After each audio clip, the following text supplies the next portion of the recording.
मैं ख्याल रख लूँगा, डोंट वरी। वह उसे तसल्ली दे रहा था। पक्का ना? वह फिर से बोली तो विवेक शर्मा ने उसे घूरा। ठीक है, भरोसा है आप पर, लेकिन आजकल शॉप वाले इसका मिस यूज़ करते हैं। मिस जीविका अंदर जाओ। वह उसकी बात को काट गया तो वह दिल बड़ा करती लैपटॉप उसे देने लगी। उसके अंदर जाते ही विवेक शर्मा ने गाड़ी आगे बढ़ा दी। जैसे ही जीविका कमरे के अंदर कदम रखा तो उसकी बहन ज्योतिका उस पर भड़क उठी। जीविका, ये वक्त है घर आने का। ज्योतिका ने उसे अंदर आते ही बहुत गुस्से से कहा था, सॉरी दीदी, काम करते इतनी देर हो गई, वक्त का पता ही नहीं चला। और फिर बारिश ने, हे भगवान, आज ही होनी थी ये बारिश। बातें मत बनाओ, मुझे नहीं पसंद तुम्हारा इतनी रात गए ऑफिस से घर आना। अगर मैनेज नहीं कर पाती तो छोड़ दो इस नौकरी को। मेरे बुटीक से इतना आ जाता है कि हम आराम से अपना गुजर बसर कर सकते हैं। वह उसे अच्छा खासा डांट रही थी। सच में दीदी, ऐसा कभी नहीं होगा, सॉरी। नाराज मत हो, आपकी इस झल्ली ने भी सुबह से नाश्ते के बाद से कुछ भी नहीं खाया। ये देखिए, मेरा पेट मुझे बहुत बुरा भला कह रहा है। पेट में चूहे कूद रहे हैं। क्यों नहीं खाया? सेहत खराब हो जाएगी। तो मत किया करो इतना काम। मैं खाना गर्म कर देती हूँ, तुम चेंज कर लो। वह उससे बोलती खुद किचन की तरफ चली गई और कल सुबह तक उसे अच्छा खासा बुखार चढ़ गया था। ज्योतिका ने उसे ऑफिस ना जाने दिया। उसने ऑफिस फ़ोन करके इन्फॉर्म कर दी। मेडिसिन लेकर सारा दिन वह बिस्तर पर पड़ी रही। हे भगवान, मैं आज के बाद कभी बारिश में नहीं भीगूंगी। वह सुर्ख होती नाक के साथ उठ बैठी। उसके मोबाइल पर कोई मैसेज टोन बजी थी। उसने मंदी मंदी आंखों से देखा। सब ठीक है मिस जीविका, कैसी हैं आप? तबीयत कैसी है आपकी? हे भगवान, आज पहली बार विवेक शर्मा मुझे मैसेज कर रहा है, मेरी सही सलामती पूछ रहा है। अभी वो जवाब देती, दूसरी तरफ से कॉल आने लगी। जीविका ने घबराकर कॉल यस की। जी नमस्ते सर। वह भारी आवाज़ में बोलते विवेक शर्मा को बहुत अजीब लगी। लगता है बारिश में भीगना बहुत महंगा पड़ गया आपको। उसकी बात पर छींकी थी। बस सर, फ्लू हो गया है, कल तक ठीक हो जाऊंगी। ऑफिस नहीं आना जब तक पूरी तरह आराम नहीं आता। आप घर पर ही रुको, आपका लैपटॉप ठीक हो गया है, यही बताना था। धन्यवाद सर, दिल से बड़ी धन्यवाद की थी। घर भिजवा दूंगा। नहीं सर, मैं खुद कल आऊँगी ऑफिस में। जीविका, तुम आराम करो। वह कॉल बंद कर चुका था। विवेक शर्मा आज इतना मेहरबान कैसे हो गया? शाम तक तो वह काफ़ी ठीक महसूस कर रही थी। आज ज्योतिका बुटीक से काम ज़्यादा होने की वजह से अभी तक घर नहीं आई थी। तभी डोरबेल बजी और दरवाज़ा खुला। विवेक शर्मा का चेहरा देखकर डर सी गई। सर आप अंदर आ जाइए। वह उसके लिए फल फ्रूट भी लेकर आया था। सर, इसकी क्या ज़रूरत थी? एक कॉफ़ी का पैक ही ले आते, मैं उसमें ही खुश हो जाती। उसके मुंह से तेजी से निकला, जिस पर वह कनखियों से विवेक शर्मा को देखती धीमा सा मुस्कुरा दी। मैं आपके लिए कॉफ़ी लाती हूँ, बहुत अच्छी कॉफ़ी बनाती हूँ। रहने दीजिए, फिर कभी सही। अभी जल्दी में हूँ। वह उठकर खड़ा हुआ। साइड से एक बच्चा भागता हुआ आते जीविका के गले लगा। अभी अभी नींद से जागा था। दिन को जीविका ने उसे जबरदस्ती सुला दिया था। ओ मेरी जान, उठ गया। वह उसके गाल पर प्यार करने लगी, जबकि उसकी गुलाबी होठों का चुम्बन पर विवेक शर्मा अपनी निगाहें फेर गया। सर, ये मेरा भांजा है, समझ लीजिए, मेरी जान है। जीविका के शब्दों में प्यार ही प्यार झलक रहा था। आप अपने बहनोई के घर में रहती हैं? नहीं, न जाने क्यों विवेक शर्मा को बड़ा अजीब सा लगा। नहीं सर, ये मेरा घर है, मेरे पापा का घर है। ज्योतिका दीदी मेरी मौसी की लड़की हैं, सगी बहन नहीं, लेकिन सगों से भी बढ़कर प्यार करती हैं। उनके माता पिता की भी डेथ हो गई है। वो गांव से शहर हमारे पास आई और फिर पापा के मृत्यु के बाद हम दोनों ही एक दूसरे का सहारा बन गए। वह बड़ी गम में होती बोली, आई एम सॉरी। और आपके बहनोई? वे दरवाजे पर ही खड़े खड़े न जाने उससे क्या कुछ जान लेना चाहता था। वह भी इस दुनिया में नहीं है। अब की बार वह बिना कोई असर दिखाए बोली। विवेक शर्मा जा चुके थे। जीविका ने तरुण के लिए फ्रेंच फ्राई बनाए। अब अपना लैपटॉप खोल कर बैठ गई। जैसे ही वह सुबह ऑफिस में दाखिल हुई, सबने उसे हैरान नज़रों से देखा। वह सबकी हैरान नज़रों को समझ न सकी। कुछ देर बीते कि उसकी निगाह उज्जैन की तरफ जा ठहरी, जिसकी एक कलाई पर पट्टी बंधी हुई थी। अब तो वो भी हैरान हुई थी। जानवी का उसका लैपटॉप वापस किया और इशारे से पूछा तो वह कंधे उचका दिए अपनी सीट पर वापस आकर बैठी। नितिन जल्दी से कॉफ़ी का मग लेकर आया। मैम, आपकी कॉफ़ी। उसको ऐसे कॉफ़ी लाते हुए देख वह हैरान हुई थी। इसमें कुछ मिलाया तो नहीं नितिन के बच्चे? वह शक से देखती पूछने लगी। उफ, मैं क्यों मिलाने लगा, मुझे इस ऑफिस में रहना है। गुड। जीविका ने मुस्कुराकर उसे देखा और अपने काम में व्यस्त हो गई, जबकि आज वह किसी नज़रों के फोकस में थी, क्योंकि ऑफिस में सब तरफ कैमरे लगे हुए थे और ये बात वे जानती तक नहीं थी। कुछ दिन के बाद एक पार्टी थी। कंपनी की तरफ से बनाए गए न्यू सेट लॉन्च हो रहे थे। सभी उसी तैयारी में बिजी थे। किसी को कान खुजाने तक की भी फुर्सत नहीं मिल रही थी, लेकिन विवेक शर्मा के ऑर्डर पर सभी वक्त पर घर जा रहे थे। एक्स्ट्रा टाइम लगाने से सबको मना किया गया था, पर जीविका ही क्या जो किसी की सुन ले, और काम के वक्त आसपास का होश भुला देती थी कि तभी उसकी टेबल के पास कोई आया। उसने देखा नहीं, बस महसूस किया। नितिन के बच्चे, कॉफ़ी तो पिलाओ, बिना देखे बोली थी मिस जीविका। अचानक से विवेक शर्मा की आवाज़ सुनती वो बुरी तरह से चौंकी और घबराकर अपनी जगह से उठ खड़ी हुई। वह जो सर झुकाकर उसके पास खड़ा था, दोनों का सर बुरी तरह से टकराया था। अब वो माथे को पकड़े गुस्से से देखकर बोला, आप अभी तक घर क्यों नहीं गई? वह भी गुस्से में पूछ रहा था। बस सर जा रही थी, काम करते हुए वक्त का पता ही नहीं चला और जल्दी सामान समेटने लगी। दोनों ने एक साथ कदम आगे बढ़ाए। विवेक शर्मा ने उसे रोका। आपका माथा लाल हो रहा है, मेरे साथ चलिए। लेकिन सर वह बोलता अपनी केबिन में चला गया तो जल्दी जीविका को उसके पीछे जाना पड़ा। जहां वह क्रीम निकाले उसे एक सोफे पर बिठाते उसके माथे पर लगाने लगा। एक बात पूछूं मिस जीविका आपसे? न जाने वह इतने घूर कर उसे क्यों देख रहा था। उसके देखने पर जीविका थोड़ी पजल हो रही थी। जी पूछ लीजिए, उज्जैन ने आपकी कलाई पकड़ी तो आपने उसे थप्पड़ मार दिया, पर उसी रात मैंने भी तो आपकी कलाई पकड़ी थी जब गाड़ी में बिठाया था। फिर मेरे साथ ऐसा क्यों नहीं किया? वह क्रीम का टोपी बंद करते धीमे शब्दों में पूछ रहा था। सर आप क्यों खुद को उस गधे से मिला रहे हैं? वह तो एक नंबर का आवारा लड़का है। पहले दिन से जहर लगता था मुझे। उसके साथ चलती हुई लिफ्ट तक आई थी, उसने मेरी कलाई पकड़ी ही नहीं थी, मोड़ दी थी। पकड़ता तो भी थप्पड़ ही खाता सर। और ये सब नीयत की बात है। आपने गलत नीयत से मुझे गाड़ी में नहीं बिठाया था। ये जो लड़कियां होती है ना, सामने वाली की नीयत को अच्छे से समझ जाती हैं। एकदम से विवेक शर्मा उसके सामने आते उसकी तरफ बढ़े कि वो पीछे दीवार के साथ जा लगी। अभी क्या कहना चाहोगी आप मेरी नीयत के बारे में? वह उसके दोनों तरफ हाथ रखता उसे डरा गया। एक पल को जीविका का सांस रुका था, पर अगले ही पल वो मुस्कुरा दी। मैं जानती हूँ सर आप खड़ूस है, गुस्से वाले हैं, लेकिन आप कैरेक्टर लेस नहीं हैं। आप औरतों की इज्जत करना जानते हैं। उसकी बात पर विवेक शर्मा के चेहरे को मुस्कान ने छुआ था और वो पीछे हट गया। आपको मुझसे डर नहीं लगता? न जाने किस एहसास के साथ वह पूछ रहा था। बिल्कुल भी नहीं, मैं आपकी बहुत इज्जत करती हूँ सर, वह दिल से कह रही थी। और विवेक शर्मा सोच रहा था कि उस लड़की को अब वो प्रपोज कैसे करे जिसने उसकी रातों की नींद उड़ा दी थी। ठीक है सर, नमस्ते। वह अपनी गाड़ी की तरफ बढ़ गई। उसके जाते ही वह भी अपनी गाड़ी रास्ते पर ले आया। उसके अगले ही दिन फंक्शन हुआ था, वह भी बहुत बेस्ट रहा। पूरा ऑफिस स्टाफ उस वक्त खुश था। यूनिट की कामयाबी के लिए स्पेशल जीविका का नाम बुलाया गया था और उसे अवार्ड भी दिया गया था। पूरे स्टाफ को बोनस भी मिल रहा था और स्टाफ उस दिन काफ़ी लेट घर निकले थे। जीविका जैसे ही लिफ्ट में दाखिल हुई, एकदम उज्जैन उसी लिफ्ट में दाखिल हो गया। उसे देखते जीविका अपना मुंह फेरते मोबाइल में बिजी हो गई। वह अपनी कामयाबी का ज्योतिका को बता रही थी कि एकदम उज्जैन ने उसे पीछे से धक्का दिया और उसके हाथ से मोबाइल झट से नीचे गिर गया। क्या बदतमीजी है! वह गुस्सा हुई। उज्जैन के चेहरे पर मुस्कुराहट ठहर गई। वह उसके तरफ बढ़ता, उसका चेहरा जबरदस्ती थाम गया। उसे पीछे की तरह करता दीवार के साथ लगाया था, उसके होंठों पर झुका था। जीविका ने पूरा जोर लगाते उसे खुद से दूर किया और खुद दूर होती उसे घूरती हुई नज़रों से देखने लगी। उसके शब्द हलक में ही अटक गए थे। वह उसके साथ ऐसी हरकत करेगा, उसे यकीन नहीं आया। जल्दी से मोबाइल उठाया जहां विवेक शर्मा का कॉल पहले से आ रहा था। कॉल यस करती, विवेक प्लीज हेल्प मी। वह उसके डरे हुए शब्दों में कहे गए शब्द सुनते विवेक शर्मा को लगा उसका सांस बंद हो जाएगा। क्या तुम ठीक हो जीविका? वह बड़ी बेचैनी से पूछता अपने ऑफिस से निकला।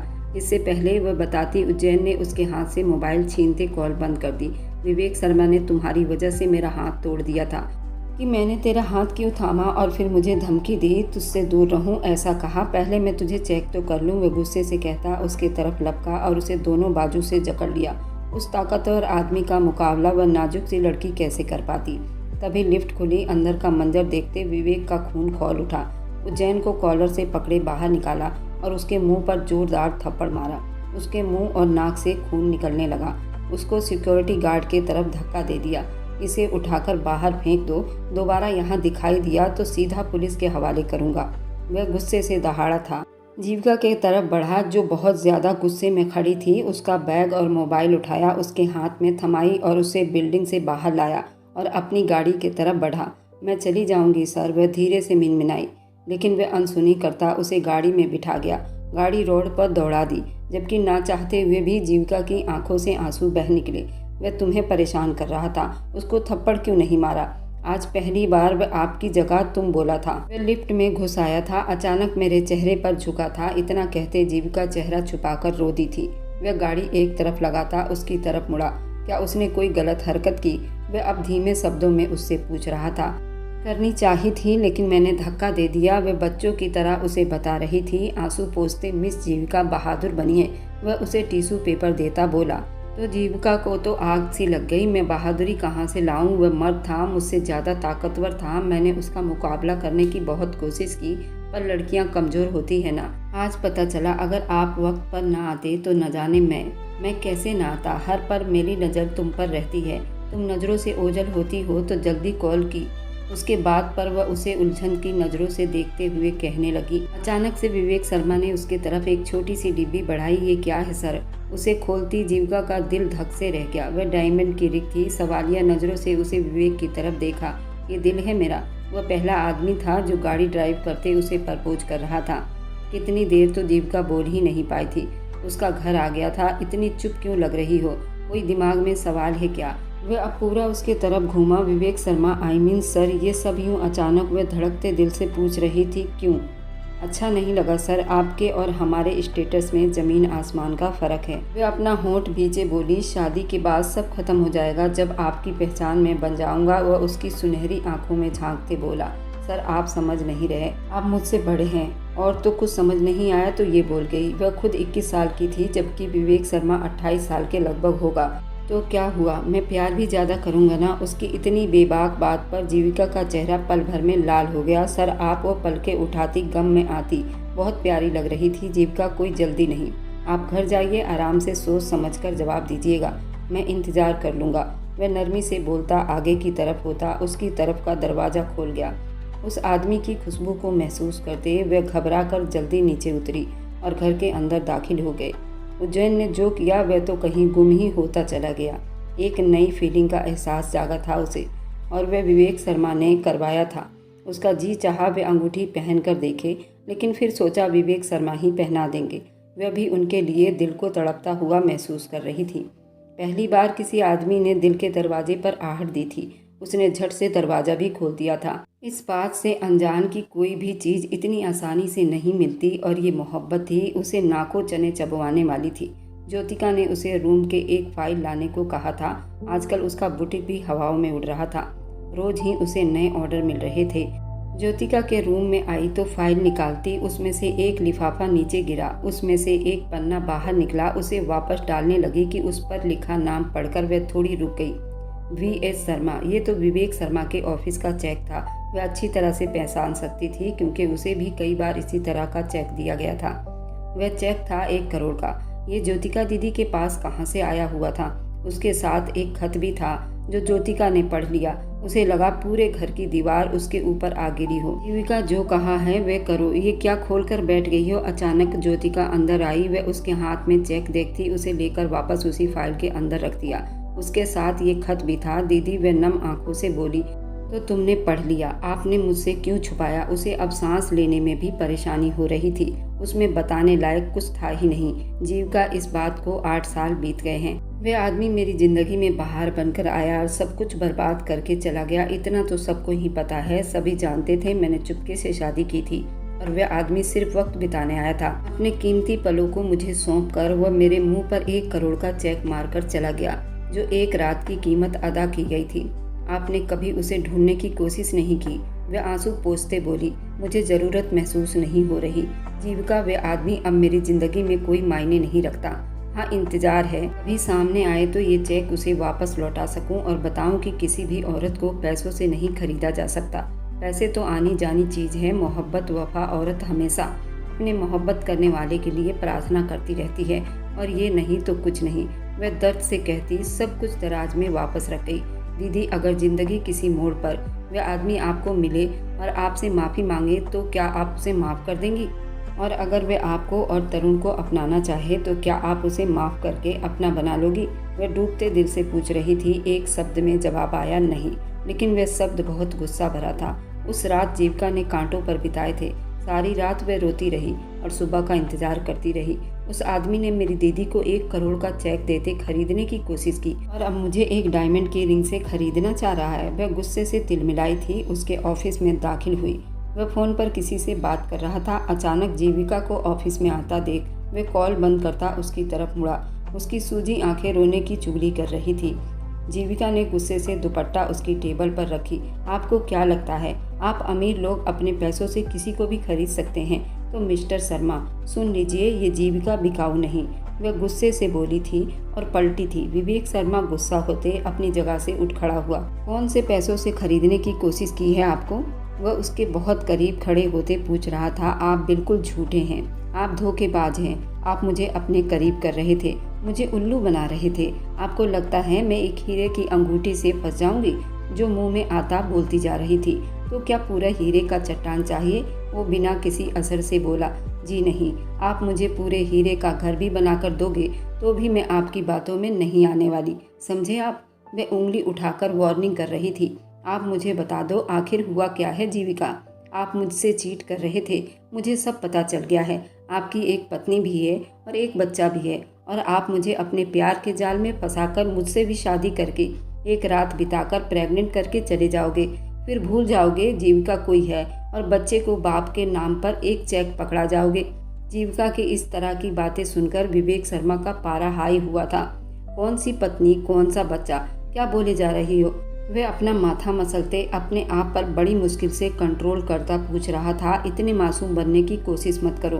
मैं उसी पत्नी की बात कर रही हूँ जिसे 8 साल पहले आपने शादी करके 1 करोड़ का चेक थमाकर छोड़ दिया था। जीविका की बात पर विवेक शर्मा के कान में साए साए आवाज बजने लगी। कहाँ मिल गई है वह आपको? विवेक शर्मा ने अपने सीने पर बाजू बांधते पूछा। तो तुम मिलना चाहोगे उनसे? जीविका को इस बात पर बेहद रोना आया था। सच में आखिर मुझे भी तो पता चले मेरी कौन सी पत्नी बच्चा निकल आए हैं और मुझे 8 साल से पता भी नहीं चला। चलिए मेरे साथ। वह उसे लिए ऑफिस से निकलती अपने घर में लाई थी। सारे रात तो दोनों चुप रहे। आज ज्योतिका की तबीयत ठीक नहीं थी तो वह घर पर ही रुकी हुई थी। दरवाज़ा खोला तो सामने विवेक को देखकर परेशान हुई थी। आज जल्दी छुट्टी हो गई है क्या? दीदी मैं आपका मुजरिम लेकर आई हूँ। और विवेक शर्मा का हाथ थामे ज्योतिका के सामने कर गई। ज्योतिका ने नासमझी से दोनों को देखा। मैं कुछ समझी नहीं। विवेक शर्मा आपके दुर्गेश शर्मा ही है ना? इन्हें गौर से देखिए, 8 साल में इतना बदल तो नहीं गए, पहचाना ही ना जाए। वह दांत चबाते बोली। क्या बोल रही हो? ये दुर्गेश नहीं। ज्योतिका की बात पर जीविका पर पहाड़ गिरा था। उसने पथरीली नजरों से दोनों को देखा। दीदी यही दुर्गेश शर्मा हैं, आपके पति तरुण के पिता। वह जैसे खुद को यकीन दिला रही थी। क्या फालतू की बकवास कर रही हो ज्योतिका? ये वो नहीं है। उसे बाजू से पकड़ते हिला गई। और उस चेक पर तो तुम्हारी कंपनी का नाम ही लिखा था, VS शर्मा। ऐसा कैसे मुमकिन है? वह उलझ रही थी। दुर्गेश मेरे बड़े भाई हैं। अचानक विवेक शर्मा की आवाज़ पर वे दोनों चौंके और उसे देखा। कंपनी मेरे नाम पर जरूर है लेकिन कुछ साल पहले दुर्गेश शर्मा इसे चला रहे थे जिसे मैं अब भी चला रहा हूँ, VK शर्मा नाम से ही। वह सीने पर बाजू बांधे सब कुछ बता गया था। क्या आप दुर्गेश नहीं? जीविका को अपनी आवाज़ खाई से आती सुनाई थी। ज्योतिका मैं तो आपकी बहन से शादी करना चाहता हूँ, पूरे दिल से उन्हें अपनाना चाहता हूँ। वह ज्योतिका के सामने जीविका को प्रपोज कर गया। जीविका का दिल धक से रह गया। पर आप जिस आदमी के भाई हैं वह एक चीटर था तो आप पर कैसे भरोसा कर लूँ? वह उसकी बात पर जोर देती बोली। विवेक शर्मा ने एक नज़र उसे देखा और वे चीटर नहीं, भगवान ने उन्हें बहुत बड़ी परीक्षा में डाल दी है। मतलब वह ज्योतिका का दिल बुरी तरह से धड़का। वह उन्हें एक अस्पताल में लेकर आया। पिछले 1 साल से वे कोमा में हैं। आपको छोड़कर आने के बाद वे दिन रात तड़पते रहे, गिल्टी में पड़े रहे। वापस गांव भी गए लेकिन आपका कुछ पता नहीं चल पाया। बहुत तलाश किया उन्होंने आपकी, यहाँ तक कि उन्होंने ज्योतिका नाम से स्कूल भी खुलवाया। हर जगह ढूंढा आपको और साल पहले शायद उन्हें आपके बारे में कुछ पता चला। तेज ड्राइविंग करते आप तक पहुँचना चाहा लेकिन उनका कार का एक्सीडेंट हो गया। भगवान ने जान तो बचा ली लेकिन हालात आपके सामने हैं। ज्योतिका उस आदमी को देखती चली गई। आंखों से आंसू टूटकर गालों पर बहते जा रहे थे। जिस आदमी को धोखेबाज समझा वह तो हॉस्पिटल के बिस्तर पर था, जिंदगी और मौत की लड़ाई लड़ रहा था। उसके पास आती रोते हुए उसे देखने लगी। मैंने तो कभी आपको कोई शराप नहीं दिया दुर्गेश, फिर कैसे? वे हिचकियों से रो दी। जबकि विवेक शर्मा और जीविका बाहर खड़े ये मंजर देख रहे थे। कुछ दिन के बाद जीविका और विवेक शर्मा की शादी खुद ज्योतिका ने करवाई। वे अपनी वजह से उन दोनों को अलग नहीं कर सकती थी। जबकि वे विवेक शर्मा की आंखों में जीविका के लिए पसंद देख चुकी थी, इसलिए दोनों को मिलवा दिया। विवेक शर्मा रूम में आया तो जीविका ने घबराकर उसे देखा, जिसने इतने दिनों से उससे बातचीत बंद की हुई थी और आज भी वह सुहाग रात में मुंह नहीं लगा रहा था। उसे देखा तक नहीं, उसे आज तो ये पक्का खिसियानी शेर लग रहा था। क्या करूं, क्या मुझे माफ़ी मांगनी चाहिए? वे कुछ सोचते बेड से उठी थी। वहीं रहो विवेक शर्मा की धर्मपत्नी अचानक से नाम बदला था। जीविका का दिल धक से रह गया। वह बिना पलके झपकाए सामने खड़े आदमी को देखती रही जो उसका दिल धड़काए जा रहा था। वहीं सुकून से बैठे हुए गंभीर शब्दों में बोली, आई एम सॉरी। अचानक से जीविका के मुंह से निकलने वाली शब्द पर चौंक गया था। ऐसे सॉरी बोलोगी तो मैं तुम्हें माफ कर दूंगा? आपने मुझे क्या समझा है? इसमें गलती मेरी भी नहीं बंदा। अपना नाम तो बताता, मुझे गलत फहमी हुई थी। जीविका ने जल्दी बातों को बढ़ाना चाहा और आप उस गलत फहमी में जो मुंह में आया बोलती चली गई।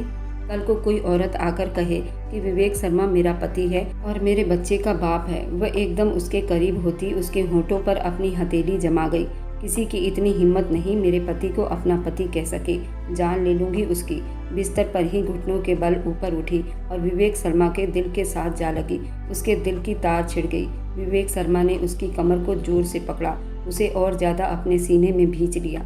जीविका अपना सांस रोक गई। विवेक शर्मा ने धीरे से उसके सर से दुपट्टा हटाते उसका सर अपनी गोद में रखता उसे निहारने लगा। पल में उसकी आंखों का रंग बदला था। वह उसकी ज्वेलरी उतारकर उसके दिल की जगह चूमने लगा। उसके चेहरे को बहुत करीब से देखने लगा, जो बहुत खूबसूरत दिखाई दे रही थी। सर आप, वह घबराई जब उसे तकिए पर गिराया था। अपनी शर्ट के बटन भी खोल गया था। चुप, अब कुछ भी कहना सुनना नहीं, मुझे आपको महसूस करना है।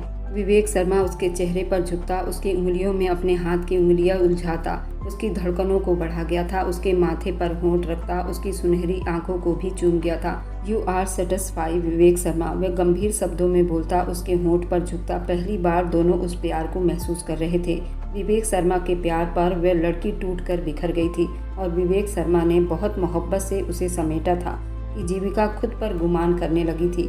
सुबह आंख खुली तो विवेक शर्मा उसे अपनी बाहों में भरकर गहरी नींद में था। रात के सारे मंजर उसकी आंखों में घूमने लगे तो चेहरे को एक मुस्कान ने छुआ। सो जाओ मिस्टर विवेक शर्मा, वरना फिर से हमें नहाना पड़ेगा। वे उसकी तरफ करवट लेता भारी आवाज में बोला था। दोनों ने नहाते एक साथ भगवान के मंदिर में शादी होने की खुशी में पूजा पाठ की थी। बहुत सारी बातें करते हुए दोनों ही एक दूसरे को पाकर बहुत खुश थे।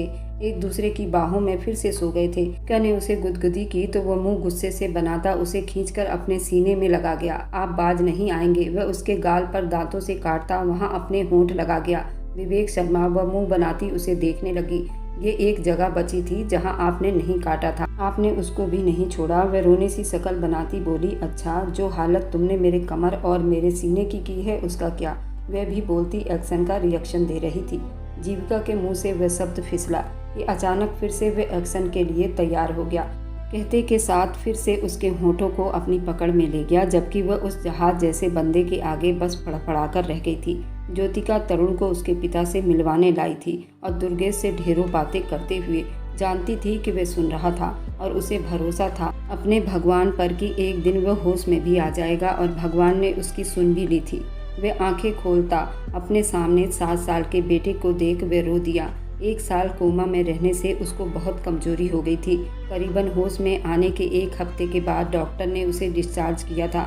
वह उस बीच ज्योतिका उसके साथ रही थी और दुर्गेश ने उससे कई बार माफ़ी भी मांगी। वह अपने किए की सज़ा भुगत चुका था और ज़्यादा ज्योतिका अब उससे दूर नहीं रह सकती थी।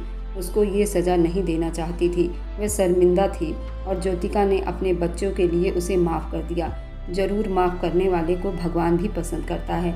ये थी ज्योतिका और जीविका की प्रेम कहानी। और मेरी वीडियो आप लोग जहाँ कहीं से भी देखते हैं, कमेंट में अपने शहर और राज्य का नाम ज़रूर बताइए। मुझे आप लोगों के कमेंट पढ़ने में बहुत आनंद आता है और मैं उन सभी का बहुत बहुत धन्यवाद करना चाहती हूँ जो लोग मेरी वीडियो को देखते हैं, लाइक करते हैं और शेयर करते हैं। अगर आपको आज की कहानी पसंद आई है तो वीडियो को ज़रूर लाइक कीजिएगा और अपने दोस्तों के साथ शेयर भी कीजिएगा। और हाँ, अगर आपने अभी तक हमारे चैनल को सब्सक्राइब नहीं किया है तो ज़रूर सब्सक्राइब कर लीजिए। मिलते हैं हम अपनी कल की एक और नई दिलचस्प कहानी के साथ। मुझ पर सदा अपना प्यार और स्नेह बनाए रखें। सभी को मेरा प्यार भरा नमस्कार दोस्तों। खुश रहें, स्वस्थ रहें, मस्त रहें।